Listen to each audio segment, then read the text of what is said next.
even more important, people who are not used to dealing with terrible weather in terms of heat are having to deal with it.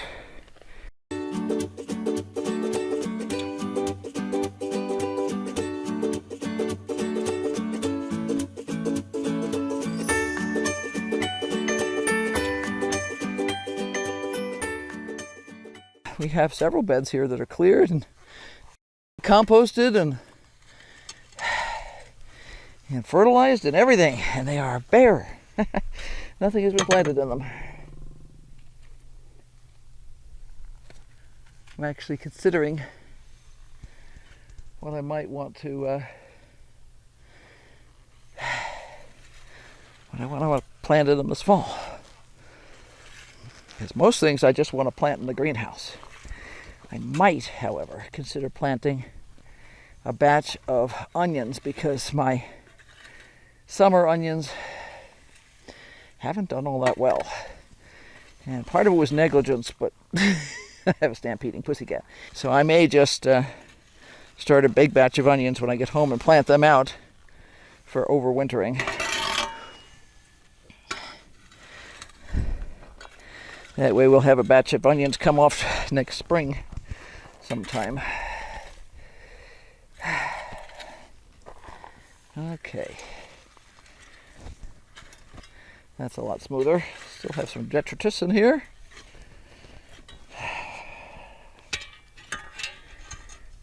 I'm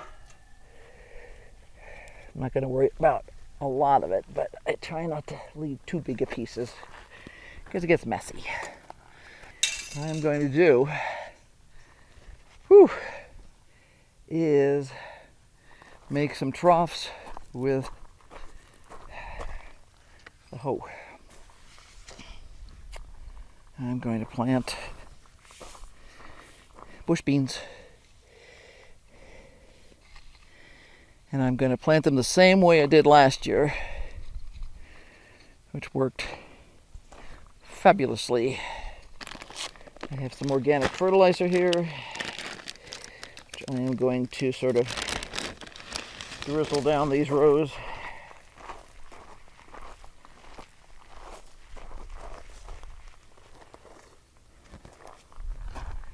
I'm not putting a ton in here. I will probably top dress also. Oops. I'm going to give my flowers some extra too, because they have been abused this year. I'm going to have to decide long term whether I want to leave them in this bed or not. They were pretty. Whew. Take a water break and then start planting seeds. Water procured. Always a good thing. It's one thing you have to be really careful about. And this year, too noisy. This year, since we've had incredibly hot weather over significant percentages of the United States, it's even more important. People who are not used to dealing with terrible weather in terms of heat are having to deal with it. And I'm getting a lot of reports of people getting in trouble. Now, this is our by far favorite bush bean for green bush beans. It is called Provider, and it has yielded more beans than I'd like to think about. It's just freaking amazing. It's like wow magic. So, wow magic seemed like a good plan this year. I'm going to plant them an inch deep. We got these from Haas Tools. They are also available from other suppliers, but we figured since we were ordering from Haas anyway, we might as well. They are supposedly 93% germination rate. Historically, they have been very good. They are a 55-day bean, which means in about 55 days we will have beans. So basically, yeah, time to get going. Plant them every 3 to 4 inches.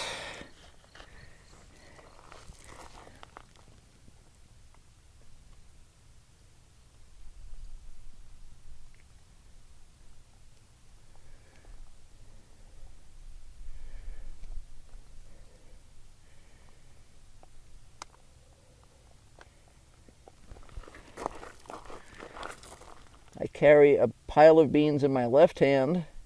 I distribute with my right hand. I'm right-handed. And that way I could just literally pour a little pile of beans into my hand as I go down. And it's fast. Fast, fast, fast. You'll see me occasionally brush the dirt out of the way. What I'm trying to do is I want to make sure that these things actually stay being planted about an inch down, at least. In a drier climate like this, you are better off planting them a little bit deeper. So if it says something like half an inch to an inch, plant it an inch. It gives you protection from the naturally dry cycle that happens on the very top of the soil. It's almost impossible here to keep that soil from crusting at least a little bit. Now what I often do is actually I will spread compost over the top where the rows are, and that's a mushroom compost that is very loose and will not crust. That helps a lot in terms of keeping the moisture in. So yeah, Sneaky Pete tricks, because it's tough growing around here. It's just not easy. People think they're going to move out here and instantly wind up with gigantic healthy gardens. I say good luck with that concept. There are areas here that have much better quality soil than what we have. My watch is talking to me. And that's awesome, because we're not as bad as some areas. So yeah, it's just not, these areas have been heavily overgrazed, which means that they are a lot of times washed away. So sometimes if you'll check the quality of the soil, say at the bottom of a hill, we also suffer from wind erosion here. So there's just a lot of things fighting against you. The animals are hungry. They're very aggressive about coming and getting your vegetables. You have to fence out the bunnies, which is very doable. You just have to do it right. And but the rodents, you cannot fence out. Not unless you build cages. And I have done that. There have been years where I built cages, and I never was in love with my design. So I also don't like the way it looks, I'll be honest. So what my goal is for next year is to have more cages, but have a better design that is more user-friendly for me. And yeah, that's my theory. I always have great theories. Then it's just a matter of making them happen.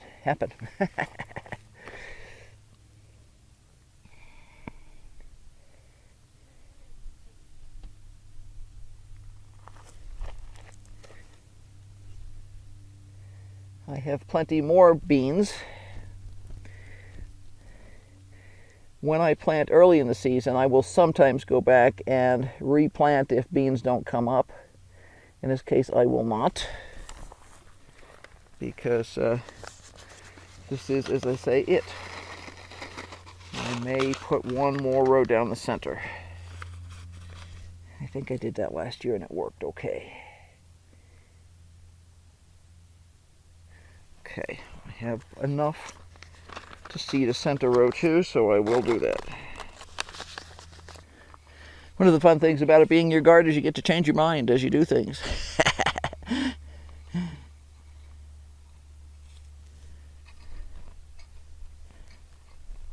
don't even need to explain it to anybody. I can just say, I just wanted to do it this way. And Henry won't care.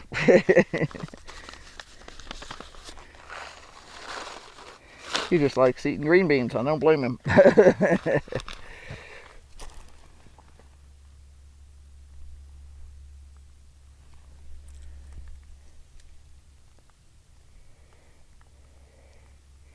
Planting down the middle does make it more difficult to harvest. But in this case, I'll be sitting on the edge of the bed anyway, so it's not going to be too bad. And I'll be able to reach that center row from both sides. It'll also fill in a little bit just in case, just in case we have missed germination spots or something like that.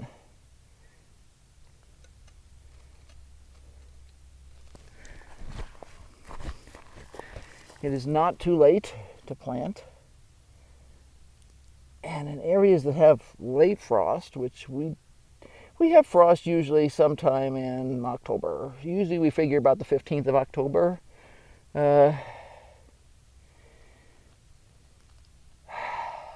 Sometimes we are able to keep our veggies going longer than that, sometimes not. And you never know until it happens. We could cover with row covers, and that delays frost damage. A lot of times at the end of the season, it depends on how much we have in terms of stuff stashed. If we are up to our armpits in green beans and dilly beans and all kinds of other stuff, sometimes we simply will not bother because we don't need any more.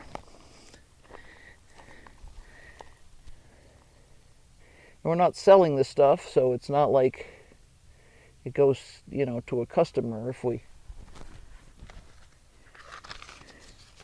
don't need it ourselves. So there, I do have a few more beans in here.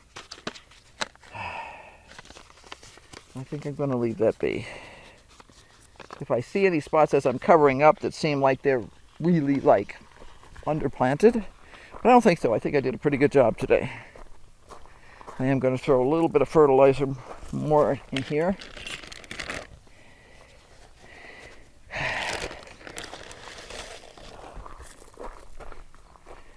Just because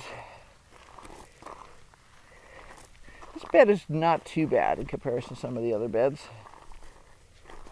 But it won't hurt anything. This is a slow release, so it'll keep it going because, I expect to give it a little boost when I get home, assuming things have gone well. Don't count your green beans before they're hatched. I don't know. But the slow release works well to kind of keep it going for a while. It's just a type of pelleted chicken manure. I like it. We've had good results with it. So,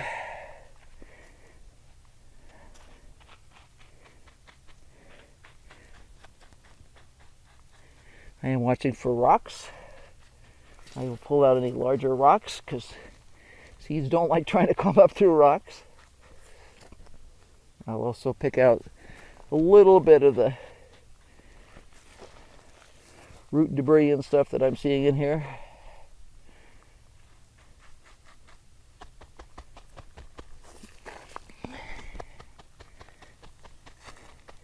And I'm going to drizzle some compost right over the top of where I'm planting these. Sometimes, when the soil has been really bad, I have actually dug a deeper trench, laid potting soil in, and then covered it with compost and potting soil. Because you kind of create a little micro environment that allows you to at least grow something. That's interesting. That was there was at some point a critter living in there. All right. I'm patting them down because I want good soil content. Obviously, I'm not crushing it down. And then once that is done,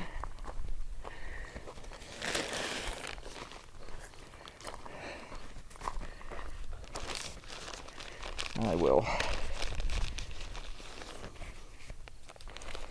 get this guy open. This is my mushroom compost that we use. Stuff's inexpensive. We just get it at a big box store. This one's kind of dried out.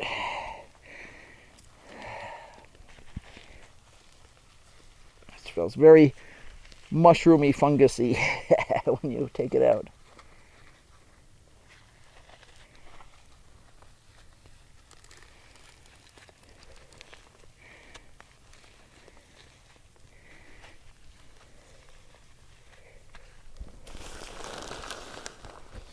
And I know that to some people who live in lush, green areas of the country with fertile, soft soil, this may look like very much overkill, but not here.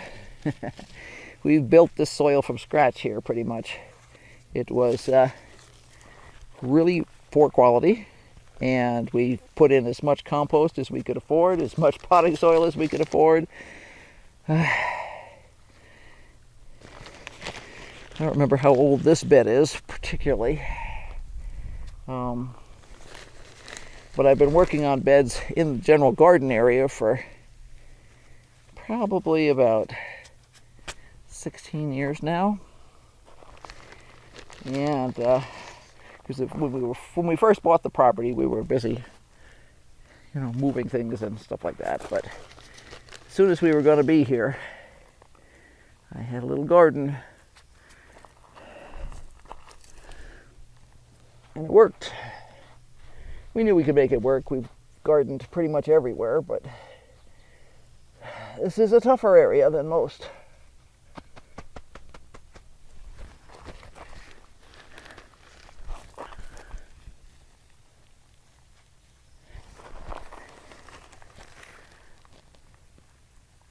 One of the advantages to sprinkling the stuff on right away is you don't forget where the heck your row is.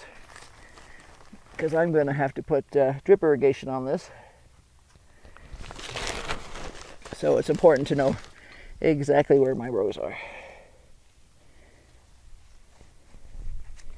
I feel like there's a sticker in here.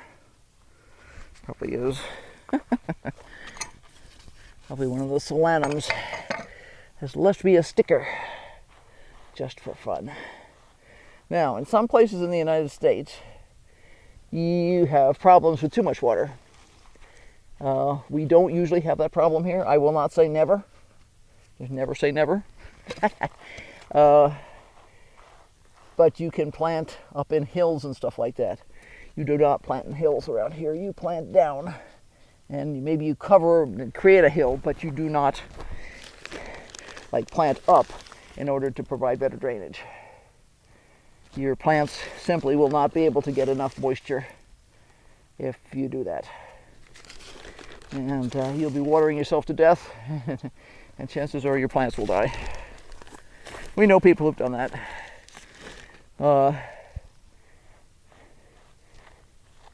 The Native Americans in this area relied on mostly flood irrigation. So, in order to use flood irrigation, you dig a hole basically. You dig a trench. You dig an area that is going to hold the moisture. And then you figure out a way to get water there.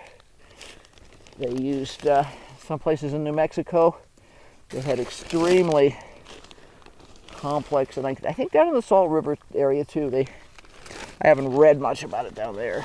They haven't done a great job sometimes about getting that information out. But in New Mexico, I am familiar with the processes, and they dug huge canals that went for miles to direct water into the fields. So, yeah, we're fortunate enough to be able to rely much more heavily on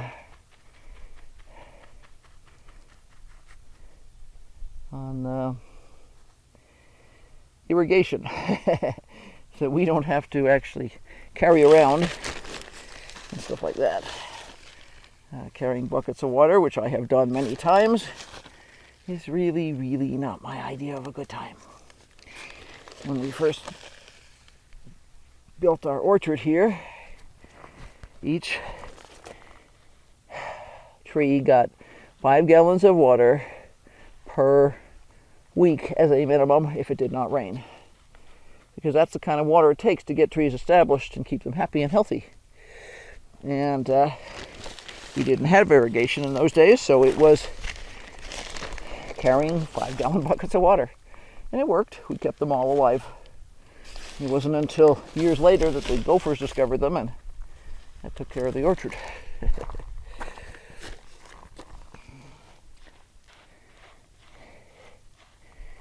Okay. I'm getting there, I'm getting there.